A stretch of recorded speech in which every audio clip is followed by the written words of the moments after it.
The cold wind moved slowly through the small town of Springfield, Ohio. It was a quiet morning. People hurried down the sidewalks with coffee cups in their hands, eyes fixed on their phones, rushing to work. Near the corner of a busy street stood an old man. His name was Arthur Collins, a 78-year-old grandfather with thin gray hair and tired eyes.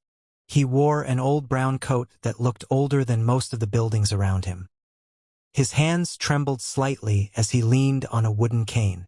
Next to him was a small cardboard sign. It simply said, "I just need someone to talk to." Most people walked past without even slowing down. A young businessman glanced at the sign and shook his head before crossing the street. Two teenagers laughed quietly as they passed him.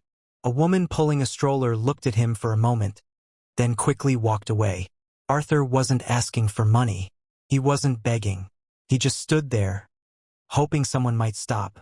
Arthur had lived in this town for more than 50 years. He had once been a school bus driver, waking up before sunrise every day to take children safely to school. For decades, he knew every street, every family, every kid who rode that yellow bus. But time changes everything. His wife Margaret passed away 3 years ago. His only son moved to another state for work.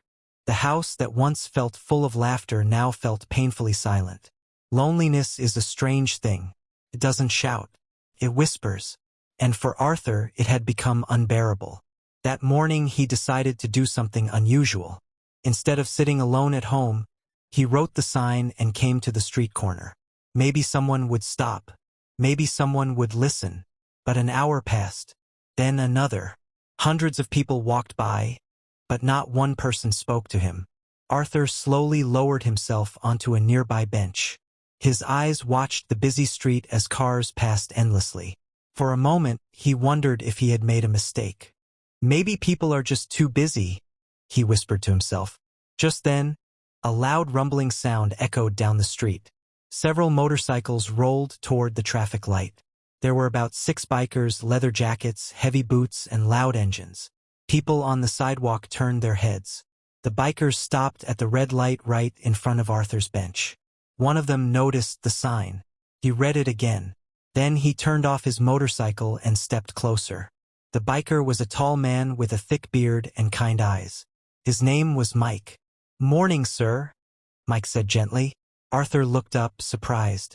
"Good morning," he replied quietly. Mike pointed to the cardboard sign.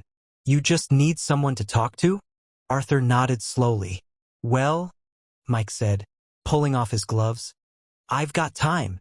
The other bikers looked at each other and parked their bikes along the curb. Within seconds, 6 large bikers surrounded the bench. But they weren't angry. They were smiling. One sat on the edge of the bench. Another leaned against a streetlight. Someone handed Arthur a warm cup of coffee from a nearby cafe. Arthur looked around, confused but grateful. "I didn't expect anyone to stop," he said softly. Mike shrugged. "My grandpa used to say something," he replied. "If the world gets too busy to listen, be the person who stops." Arthur smiled for the first time that day. For nearly 40 minutes, they talked. Arthur told them about his years driving the school bus, the funny kids who used to sing songs in the back seats, and the snowstorms he drove through just to make sure everyone got home safely. The bikers listened carefully. No phones, no rushing, just conversation. People walking by slowed down when they saw the scene. The same old man everyone ignored was now laughing with a group of bikers. Eventually Mike checked the time. "We should probably get going," he said. Before leaving, he placed a small folded note into Arthur's hand.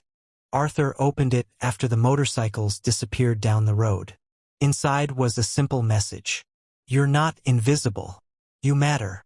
Arthur sat quietly on the bench, holding the note. For the first time in a long while, he didn't feel alone. Sometimes people don't need money. Sometimes they don't need help. Sometimes all they need is someone willing to stop and listen.